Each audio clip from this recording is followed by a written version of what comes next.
Before we get involved in the feedback issue, as a loud professor from New York, I normally don't have problems being heard.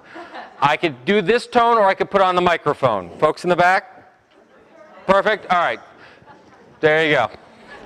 Unless you like feedback, in which case we could all pretend that we're at my 7th grade dance. All right. So before we begin, I would just like to point out the most wonderful introduction to this, which is Killing Librarianship. But I don't know if you noticed on the way in through this door, this is the sign telling you what was coming up.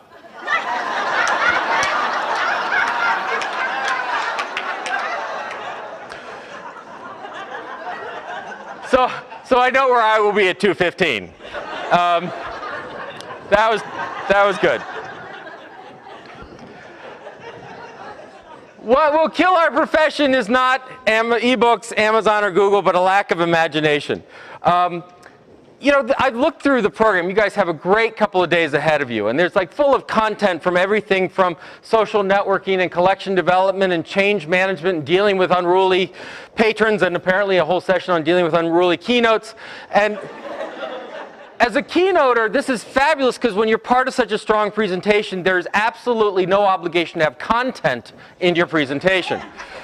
So I'm going to take that advantage of that and not have any content to what I'm going to say. But what does this mean? What this means is it was in the midst of a wonderful talk. It was in Edmonton, Alberta, and this line came out, and people seemed to like it, but no one quite knew what it meant.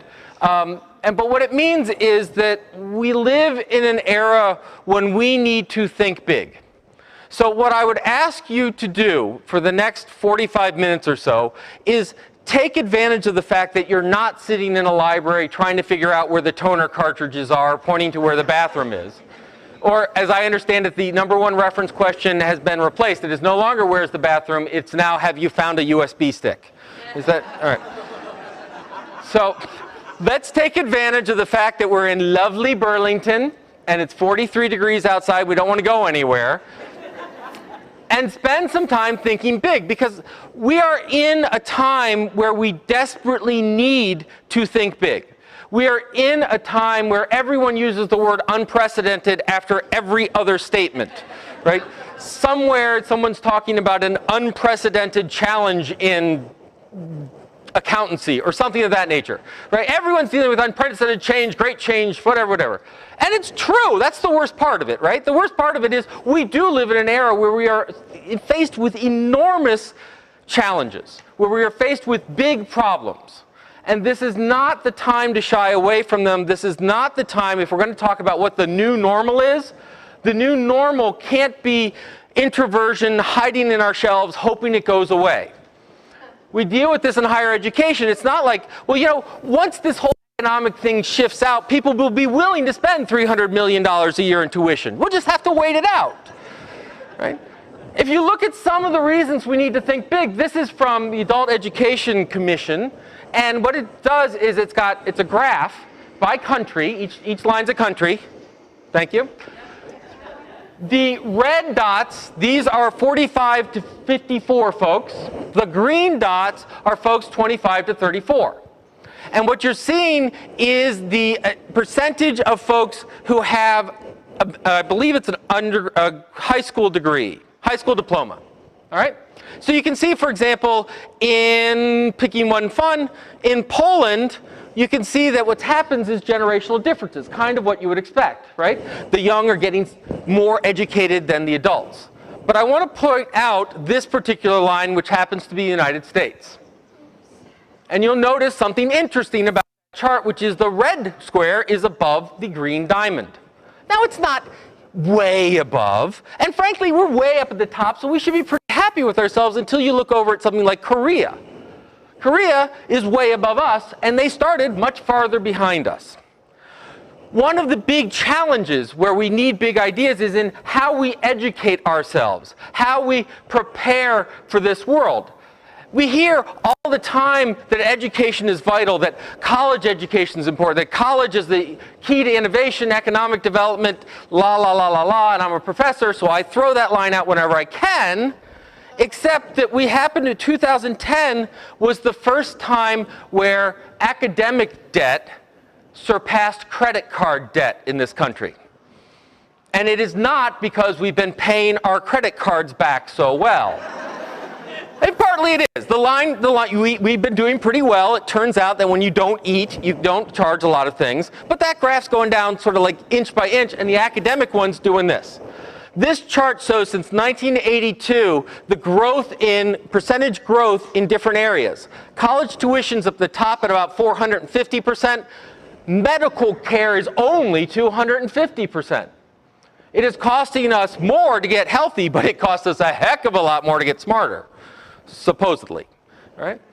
Now, this in the midst of the most dramatic wage and wealth distribution in this country, that we see that the top 5% control something like 60% of the wealth in this country. We're dealing with the shrinking middle class, that we are in almost a 10% unemployment, over that in certain sectors, so that 1 out of 10 people you know has been laid off.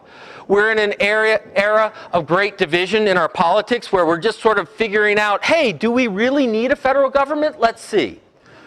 Right? No, that could be the rest of the talk. I'm not going there. The point is, we have big challenges before us. We are living in interesting times. I once said we live in Shakespearean times. We live in times where we could be writing those dramas, where we're talking about regime change, and we're talking about population growth. We're talking about a massive demographic shift. We're about to go from a country with a white majority to a plurality. We've got many states in which now the Hispanics represent a larger percentage of population than all other demographics combined, and soon than the Caucasian. Now, I think that's a good thing. I think diversity is interesting, but I think it's a challenging thing. When we deal with language issues, when we deal with collection issues, when we deal with all of these issues, we're living in that time. Now, I got to thinking about all of this because Neil Gabler wrote this wonderful article in the Sunday Review of the New York Times talking about the elusive big idea. And within it, and by the way, I'll put all the slides online. You can copy and paste to your delight. He talked about we're sort of at the death of ideas, that we're at a post-idea economy. And it was sort of interesting to think about that. Now, he sort of overstates some of the issues, but his basic line is, look, we used to think big thoughts. We used to make celebrities out of our sort of thinkers, and now we make celebrities out of people who are celebrities, right? I mean, who forgot their underwear when they went out to a bar. Really, this Einstein, you know, Lindsay Lohan, I don't know. So you can challenge it, but it really did get me thinking. And what it got me thinking about is that if libraries and librarians are in the knowledge business, if we're in the learning business, if we're in the education business, and I argue that we are, we actually have two rather amazing challenges before us. Now, the first one I'm going to pick on is the obvious one, right? So if you haven't seen it, go read this lovely article, Save Our Libraries, Fire the Librarians. It was in the News Leader, Florida's oldest weekly newspaper, right up there with the Old Gray Lady. And Mike Thompson wrote this, and it's just lovely, right? Why do we need a new library? I don't know how old, but why do we need a new library? Get those kids off my yard, whatever it is. And I know it's deathly to bring up large blocks of text, but it's so worth it. Stick with me for a moment. While local taxpayers pick up the biggest tab for America's libraries, most librarians are little more than unionized pawns for the social activist bosses of the American Library Association. Wow, all right. Today, 136 years after its formation, ALA controls 62,000 members, and through its czarist accreditation program of many libraries, largely dictates what books are available for the most impressionable members of the U.S. society, our children.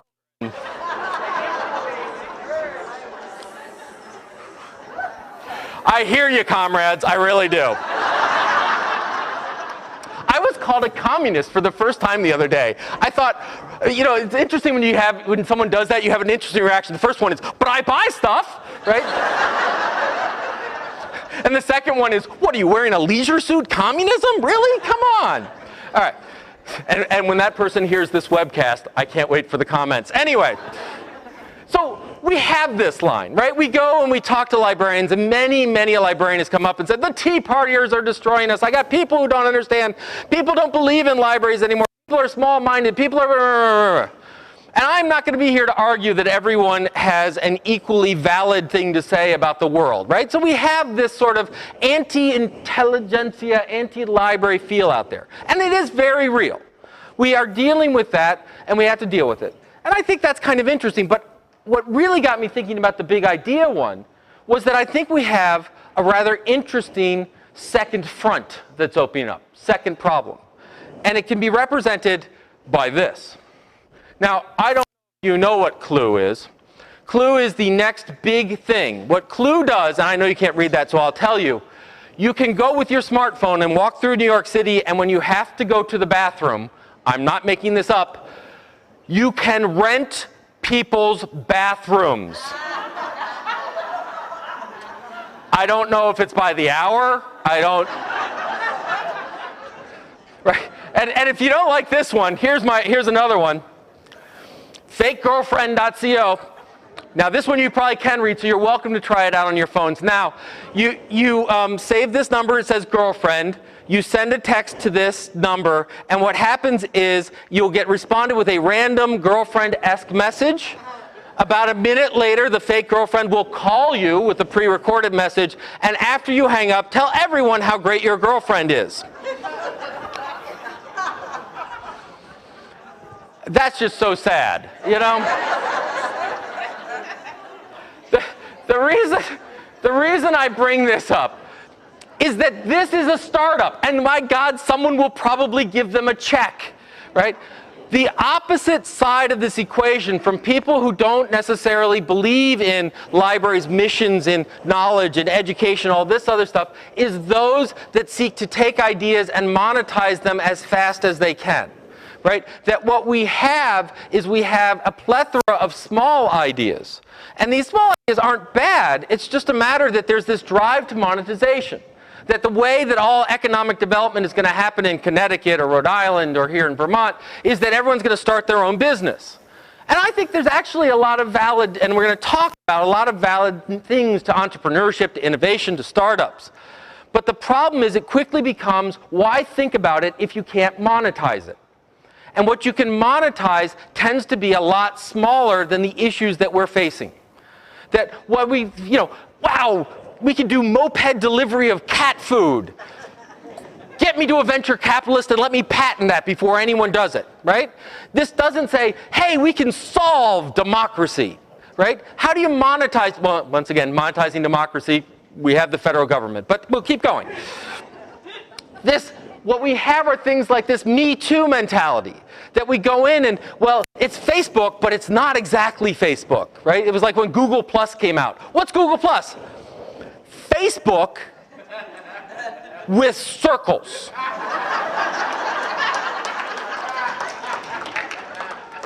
How many of you don't have to admit if you started the conversation, but how many of you at one point were in a meeting where you said, boy, the library could start its own Facebook for Enter City Here?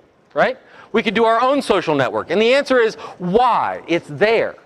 But we get this shows up in things like patent trolls. There are huge industries, huge companies that do nothing but own intellectual property for the only purpose to go sue people who are actually producing things. Google recently bought Motorola. They didn't do it so they could bring back the little track phones. They did it for their portfolio of IP, for their portfolio of patents that could help them defend against Apple, fight against Apple. When you look at what Apple's doing with its market, with its iPhone and its iPad, they're now in Korea and they're now in Germany. They're actually trying to prevent competitors from putting tablets on the market. They're not doing it by outbidding them. They're not doing them by outpricing them. They're doing them by suing them. They're saying this is too like our IP, sue them. Now, I want to be really clear. I am not a communist. And so I believe in intellectual property. I believe there's an appropriate use of intellectual property, but we're getting to the point when Amazon can patent the idea of one-click purchasing. We've gone a bit too far. All right? So you have this opposite pressure on libraries. Why